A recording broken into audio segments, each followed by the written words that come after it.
자유한국당에 논평을 냈는데요. GM이 저렇게 되도록 문재인 정부는 뭐 했냐라고 공격을 합니다. 아, 진짜.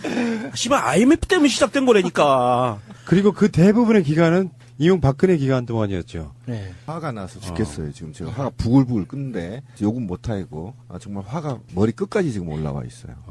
그러니까 GM이 간단히 말해서 뭐 기술이나 뭐 일자리라든지 이거 막 투자한 게 아니고 GM 공장을 돌리면서 그냥 계속 수익만 뜯어가는 거죠. 돈 투자하지 않고 그러다가 결국에는 투자금 회수하고 돈을 얼마큼 벌었으니까 이거 안 돌릴 거야. 뭐 이렇게 된 거거든요. 그러니까 지금 화가 나는 이유는 GM이 한국의 대우를 인수하면서 총 들어가는 금액이 실제 현금이 1조 정도 됩니다. 다 합쳐서. 그런데 지난 대우를 인수하고 GM이 돈 벌어간 게 3조가 넘어요. 현금으로. 예, 현금으로 3조가 넘습니다. 그러면 이 현금 3조만 빼고 나머지는 뭐냐면 지적 재산권 어떻게 할 거예요? 온갖 그 특허 상표 이런 거는 좀 천문학적인 거거든요. 그런데 이제 이게 문을 닫겠다는 거예요. 그러면 이게 페어플레이에 좀 어울리지 않습니다. 이게 자본주의 사회에서 페어플레이 얘기한 게 좀 모순이 있었지만 당시에 사실은 M&A 하면서 우리나라 전체 구조를 틀을 바꿨잖아요. 예를 들면 기아가 현대로 넘어갔던 이유도 그것 때문이었죠. 그래서 이게 이제 나눠 먹기식으로 했었거든요. 근데 그 결과로 대우를 GM에 줬는데 GM이 온갖 기술들을 다 핵심 기술들을 빼가고 그것도 현금으로 3조 빼먹고 이제 와서 하겠다는 겁니다. 조금 더 디테일하게 이야기를 하면 이게 쌍용 자동차의 복제판인 거예요. 그렇죠. 쌍용 자동차가 중국 상하이 자동차가 쌍용 자동차를 인수해서 일단 기본적인 기술 운영에 대한 노하우를 빨아가고 나서 그거를 인도 마힌드라에 그대로 넘겼잖아요. 인도 마힌드라가 생산 능력 자체와 그 생산 설비의 그 설계 구조 자체를 그대로 다 복제한 다음에 다시 이제 팔려고 할 때쯤 쌍용 파업 사태가 일어났던 거였거든요. 그때가 그러니까 쌍용 내부적으로는 현금과 자산 가치가 계속 마이너스만 겪었던 거죠. 그러면은 재무제표를 딱 만들어 보면 당연히 실적이 안 좋은 회사로 나올 수밖에 없어요. 그러면 경영 정상화나 경영 합리화라는 명목으로 회사를 매각하겠다고 하는 게 굉장히 상식적으로 보이는 판단이거든요. 요번에 GM도 똑같은 방식인 거예요. 처음에 인수할 때 자신들이 매입한 그 자산들에 대해서 부채를 끼고 본사에서 매입한다는 명목으로 인수한 다음에 GM으로 들어오는 현금 수입들 중에 최소 5천억에서 많게는 8천억을 연초에 먼저 가져갑니다. 그래서 나머지 기간 동안 영업을 하면 열심히 영업해가지고 GM에서 가져간 현금 수익만큼의 영업이익을 달성하면 재무제표상으로는 약간 마이너스가 되든가 안 그러면은 약간 플러스가 나는 거예요. 그러면 이게 외형상으로는 GM은 항상 경영 실적이 안 좋은 회사로 계속 이어지는 거죠. 그렇게 어느 순간 GM 본사에서 이렇게 수익성이 좋지 않은 한국 GM을 운영할 필요가 없다라고 판단하면 세계적인 기준으로 보면 굉장히 합리적인 판단인 거예요. 작년 초에 GM의 새로운 그 신임 사장이 왔었거든요. 그 사람이 이전에 있었던 곳이 인도였어요. 인도에서 그 칼잡이로 유명했었거든요. 구조조정하면서 인적 구조조정으로 해고를 너무 많이 해가지고 칼잡이라는 별명이 있었는데 전문가예요, 그렇죠? 예, 그 사람이 한국 GM의 신임 사장으로 왔단 말이죠. 그 사람이 올 때 이미 예정돼 있던 일이었어요. 그래서 GM 내부에서 원래 마시던 커피를 카누를 마시던 걸 맥심으로 바꾸고 이 삼다수 마시던 걸 뭐 500원짜리 싼 생수로 바꾸고 하는 이런 식으로 쥐어짜기 경영을 작년 초부터 계속 했단 말이죠. 이 전초 작업이었던 거죠. 그래서 그 지금까지 한국 GM에서는 전 세계적으로 봤을 때 R&D 부서가 제일 경쟁력이 좋아요. 그러니까 R&D 부서에 대한 투자는 한 푼도 줄인 게 없는데 나머지 생산 시설에 대해서는 한 푼도 투자를 안 한 거죠, 지금까지. 현금만 뽑아가고. 근데 제가 볼 때는 지금 FTA 재협상, 한미 FTA 재협상하고 그다음에 지금 북핵 문제 해결과 관련해서 GM이 사전에 지금 미국 정부하고 짜고 구조조정을 들어가기 위한 사전 한국의 노동조합이 굉장히 거세잖아요. 이거를 무마시킬 목적으로 지금 구조조정 수작이 아닌가라는 게 지금 의혹으로 남고 있는데 지금 GM은 아마 제가 볼 때는 완전히 철수는 하지 않을 거다. 왜 그러냐면 지금 자동화를 도입하기 위해서 노동자들을 해고하는 수순까지 협박을 하고 5월에 지금 공장을 폐쇄하겠다는 거 아닙니까? 네. 그런데 지금 여기에 대해서 사실은 만 개의 협력업체가 망하니 어쩐 이제 개 소리를 지금 막 떠들고 있지 않습니까? 근데 사실상 제가 볼 때는 자동화 수순으로 가지 않는가. 자동차 공장들이 사실 자동화를 도입하고 싶어 하거든요.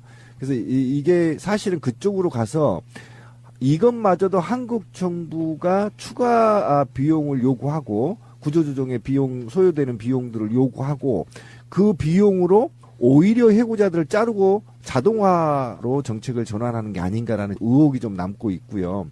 어쨌든 지금 제가 볼 때는 우리 한국 정부에 지금 자금을 지원 요청하고 있다는 거 아닙니까? 그것도 정상적인 방식으로 안 하고 지금 공중전으로 지금 하고 있다는 거 아니에요? 그래서 2,000명 자르기 싫으면 5,000원 내놔라 이렇게 지금 협박하고 있다는 건데. 근데 이게 전반적으로 GM이 너무 무례하고 최근에 어쨌든 트럼프의 한미 FTA 재협상과 관련해서 굉장히 이게 맞물려 있어서 자칫 잘못하면 GM한테 말려서 오히려 끽소리도 못하고 지금 넘겨주지 않겠느냐라는 정부 생각이 관계자가 들어요. 이 이야기를 듣는다면 꼭 명심해 줬으면 하는 게 한국 GM은 절대 철수 안 합니다. 제 얘기가 그 얘기예요. 왜냐면은 전 세계에 GM R&D 센터가 3군데가 있는데 그 중에 한 곳이 한국이거든요. 3년치 R&D, 한국 R&D 예산 3년치 예산으로 나머지 한 군데 예산을 쓰는 거예요. 그렇죠. 그 정도로 한국 R&D 센터가 ROI가 굉장히 좋아요. 그런데 R&D 센터는 생산 공장과 같이 맞물려 있지 않으면 R&D 효율이 떨어지거든요. 그렇죠. 그래서 GM이 한국 R&D 센터를 절대 포기할 수가 없는 곳이에요. 그래서 한국 GM이 이게 뭐 우리한테 이런 식으로 군산 공장을 폐쇄하면서 협박은 가능하지만 결국에 아쉬운 건 GM이거든요. 그래서 GM에 끌려다닐 필요가 없다는 거예요. 그리고 또 하나의 의혹은 어쨌든 회계부정과 관련해서 지금 금감원이 냄새를 맡고 있는 건데 그것과 관련해서 또 빅딜설이 또 나오고 있거든요. 그래서 정말 우리 말씀하신 대로 저는 이번만큼은 GM의 버르장물을 좀 확실하게 고쳐놨으면 좋겠다 그런 생각이에요. 그 부분이 약간 좀 어려운 부분이 사실 없잖아 있어요. 이게 좀 더 넓게 봐야 되는 부분이 있는데 GM이 원래 디트로이트가 고향이잖아요. 그런데 얼마 전에 트럼프가 GM을 디트로이트로 돌아오도록 하겠다라고 딱 못 박아 버렸어요. 그런 상황에서 지금 GM이 한국에서 군산 공장을 경영난 때문에 폐쇄하겠다. 그리고 한국에서 철수할 수도 있어. 자금 지원 안 해주면. 라고 얘기를 하고 있는 상황인데요. 돈 빼먹으려고. 네, 정부 지원으로 인해서 자금 경영난을 조금 해소해 보겠다라는 의도예요. GM의 의도는. 그런 의도를 갖고 있는데 문제는 군산 공장을 올해 5월에 폐쇄하는 거로 결정을 내렸는데 GM의 그 경영 구조 자체를 보면 군산 공장이 가장 생산성이 낮은 공장인 건 맞아요. 20%밖에 가동률이 안 된다고 하니까 이거는 뭐 문 닫아야 될 정도의 심각한 공장인 건 맞는데 문제는 이게 시작이라는 거죠. 그 다음에 또 어디 있죠? 부평 공장이 있어요, 인천에. 전 세계적인 GM 공장 중에서 가장 효율성이 좋다고 하는 인천 부평 공장을 못 버린다? 아니요, 버릴 수 있다고 봐요, 저는. 왜냐하면 미국으로 돌아가는 트럼프와의 협상에 의해서 과감하게 버릴 수도 있어요. 이 사람들은 자기들이 뽑아먹은 거 다 뽑아먹었다고 생각하면 버립니다. 그래서 이러한 것을 예측했기 때문에 IMF 당시에 GM 대우가 망가져서 부도가 났을 때 인천에서는 이런 이야기가 나왔었어요. 인천 시민 펀드를 만들어서 대우를 인수하자라는 운동이 있었는데 거기까지 가지를 못했어요. 얘기만 나오다가 말고. 그러면 저는 이런 제안을 하고 싶어요. 제가 보기엔 GM이 철수하는 것은 시기의 문제다라고 보거든요. 그렇다고 봤을 때 부평 공장과 군산 공장을 그냥 팽개쳐버릴 거냐? 저는 거기에서 시민들의 힘을 믿고 국민들의 힘을 믿고 국민 기업으로 다시금 태어날 수 있도록 대우를 한번 살려보는 것도 구체적인 방법을 만들어보는 게 좋을 것 같다라는 생각을 합니다. 그러니까 여기에서 확실하게 이제 우리는 GM이 먹튀 자본이 될 거냐 말 거냐인데 제가 볼 때는 우리 명종님이 말하는 일부 아까 전자 얘기한 게 핵심이라고 봐요. 뭐냐면 GM이 경영난에 시달리고 있는 비용들을 한국으로 전가하면 제가 볼 때는 아까 말한 대로 떠나진 않아요. 떠날 수는 없어요. 그런데 지금 우리가 알고 있는 회계에 지금 얘기가 나온 게 3조 원 정도 지금 부채에 쌓여 있다는 거 아닙니까? 그리고 원래 돈은 원래 미국으로 가져갔고 지금 3조는 나머지에 있는 돈으로 자기들이 지금 그동안에 벌었던 3조로 갚으면 되는데 이 돈을 갚으면 적자니까 이걸 한국 정부에 전가하거나 또는 감면해달라고 요구하는 게 굉장히 높습니다. 제가 볼 땐 트럼프가 거기에 협박을 한 거고 지금 한국 정부나 일부 한국 언론들 자유한국당 같은 새끼들이 여기에 협작을 해서 지금 혈세를 빼먹으려고 하는 거란 말이에요. 그래서 저는 다시는 한국에서 먹튀 자본이 생기지 않도록 이번에 그냥 싹쓸이 해버려야 된다. 제대로 감사하고 제대로 세금 내게 하고 그냥 트럼프도 지금 그렇게 하고 있거든요. 한국 정부에. 우리도 그렇게 하자. 나갈 때면 나가라. 그럼 아까 말한 대로 국민기업으로 만들자 다시. 저는 그런 생각입니다. 그래서 저는 이번에 절대 GM한테 혈세로 지원하거나 또는 뭐 3조 원의 부채를 또 감면해주거나 이런 개 같은 짓은 안 했으면 좋겠다. 자유한국당이 논평을 냈는데요.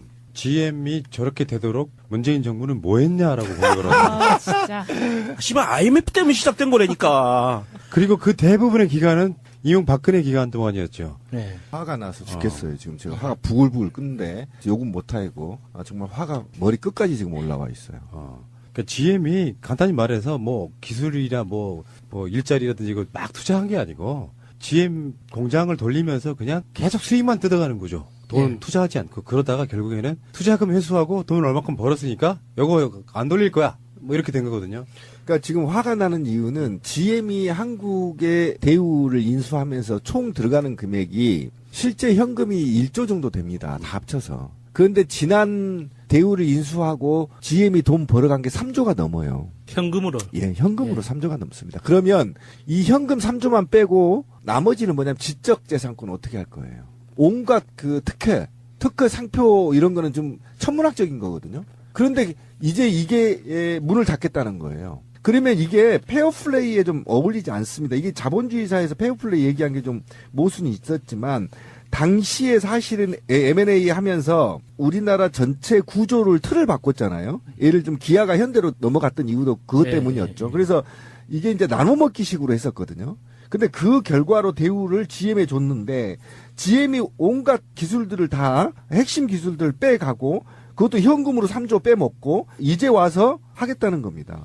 조금 더 디테일하게 이야기를 하면 이게 으로 보면 굉장히 합리적인 판단인 거예요. 작년 초에 GM의 새로운 그 신임 사장이 왔었거든요. 그 사람이 이전에 있었던 곳이 인도였어요. 인도에서 그 칼잡이로 유명했었거든요.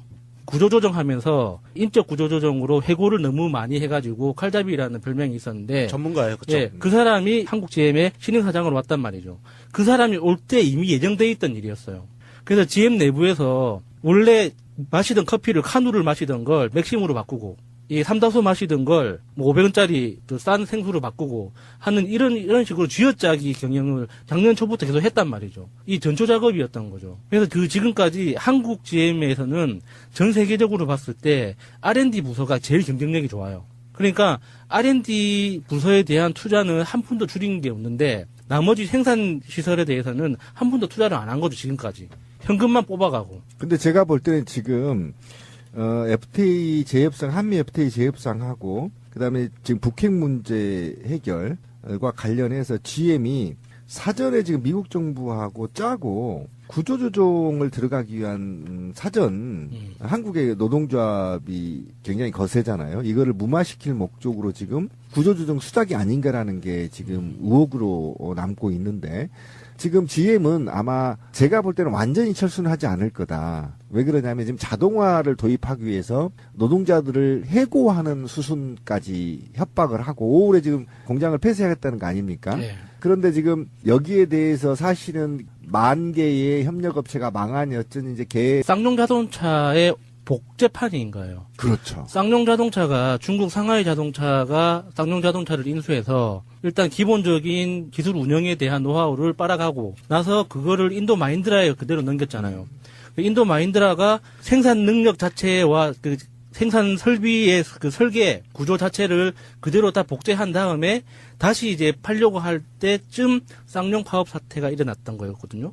그때가 그러니까 쌍용 내부적으로는 현금과 자산 가치가 계속 마이너스만 겪었던 거죠. 그러면은 재무제표를 딱 만들어 보면 당연히 실적이 안 좋은 회사로 나올 수밖에 없어요. 그러면 경영 정상화나 경영 합리화라는 명목으로 회사를 매각하겠다고 하는 게 굉장히 상식적으로 보이는 판단이거든요. 요번에 GM도 똑같은 방식인 거예요.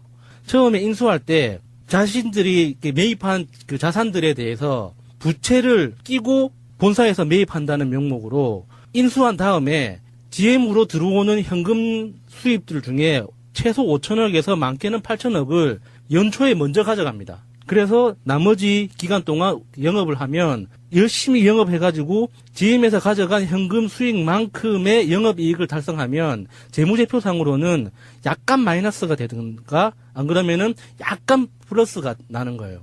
그러면 이게 외형상으로는 GM은 항상 경영실적이 안 좋은 회사로 계속 이어지는 거죠. 그렇게 어느 순간 GM 본사에서 이렇게 수익성이 좋지 않은 한국 GM을 운영할 필요가 없다라고 판단하면 세계적인 기준을 소리를 지금 막 떠들고 있지 않습니까? 근데 사실상 제가 볼 때는 자동화 수순으로 가지 않는가. 자동차 공장들이 사실 자동화를 도입하고 싶어 하거든요. 그래서 이게 사실은 그쪽으로 가서 이것마저도 한국 정부가 추가 비용을 요구하고 구조조정의 비용, 소요되는 비용들을 요구하고 그 비용으로 오히려 해고자들을 자르고 자동화로 정책을 전환하는 게 아닌가라는 의혹이 좀 남고 있고요. 어쨌든 지금 제가 볼 때는 우리 한국 정부에 지금 자금을 지원 요청하고 있다는 거 아닙니까? 그것도 정상적인 방식으로 안 하고 지금 공중전으로 지금 하고 있다는 거 아니에요? 그래서 2,000명 자르기 싫으면 5,000억 내놔라 이렇게 지금 협박하고 있다는 건데. 근데 이게 전반적으로 GM이 너무 무례하고 최근에 어쨌든 트럼프의 한미 FTA 재협상과 관련해서 굉장히 이게 맞물려 있어서 자칫 잘못하면 GM한테 말려서 오히려 끽소리도 못하고 지금 넘겨주지 않겠느냐라는 정부 생각이 관계자가 들어요. 이 이야기를 듣는다면 꼭 명심해 줬으면 하는 게 한국 GM은 절대 철수 안 합니다. 제 얘기가 그 얘기예요. 왜냐면은 전 세계에 GM R&D 센터가 3군데가 있는데 그 중에 한 곳이 한국이거든요. 3년치 R&D, 한국 R&D 예산 3년치 예산으로 나머지 한 군데 예산을 쓰는 거예요. 그렇죠. 그 정도로 한국 R&D 센터가 ROI가 굉장히 좋아요. 그런데 R&D 센터는 생산 공장과 같이 맞물려 있지 않으면 R&D 효율이 떨어지거든요. 그렇죠. 그래서 GM이 한국 R&D 센터를 절대 포기할 수가 없는 곳이에요. 그래서 한국 GM이 이게 뭐 우리한테 이런 식으로 군산 공장을 폐쇄하면서 협박은 가능하지만 결국에 아쉬운 건 GM이거든요. 그래서 GM에 끌려다닐 필요가 없다는 거예요. 그리고 또 하나의 의혹은 어쨌든 회계부정과 관련해서 지금 금감원이 냄새를 맡고 있는 건데 그것과 관련해서 또 빅딜설이 또 나오고 있거든요. 그래서 정말 우리 말씀하신 대로 저는 이번만큼은 GM의 버르장물을 좀 확실하게 고쳐놨으면 좋겠다 그런 생각이에요. 그 부분이 약간 좀 어려운 부분이 사실 없잖아 있어요. 이게 좀 더 넓게 봐야 되는 부분이 있는데 GM이 원래 디트로이트가 고향이잖아요. 그런데 얼마 전에 트럼프가 GM을 디트로이트로 돌아오도록 하겠다라고 딱 못 박아 버렸어요. 그런 상황에서 지금 GM이 한국에서 군산 공장을 경영난 때문에 폐쇄하겠다. 그리고 한국에서 철수할 수도 있어. 자금 지원 안 해주면. 라고 얘기를 하고 있는 상황인데요. 돈 빼먹으려고. 네, 정부 지원으로 인해서 자금 경영난을 조금 해소해 보겠다라는 의도예요. GM의 의도는. 그런 의도를 갖고 있는데 문제는 군산 공장을 올해 5월에 폐쇄하는 거로 결정을 내렸는데 GM의 그 경영 구조 자체를 보면 군산 공장이 가장 생산성이 낮은 공장인 건 맞아요. 20%밖에 가동률이 안 된다고 하니까 이거는 뭐 문 닫아야 될 정도의 심각한 공장인 건 맞는데 문제는 이게 시작이라는 거죠. 그다음에 또 어디 있죠? 부평 공장이 있어요, 인천에. 전 세계적인 GM 공장 중에서 가장 효율성이 좋다고 하는 인천 부평 공장을 못 버린다? 아니요, 버릴 수 있다고 봐요, 저는. 왜냐하면 미국으로 돌아가는 트럼프와의 협상에 의해서 과감하게 버릴 수도 있어요. 이 사람들은 자기들이 뽑아먹은 거 다 뽑아먹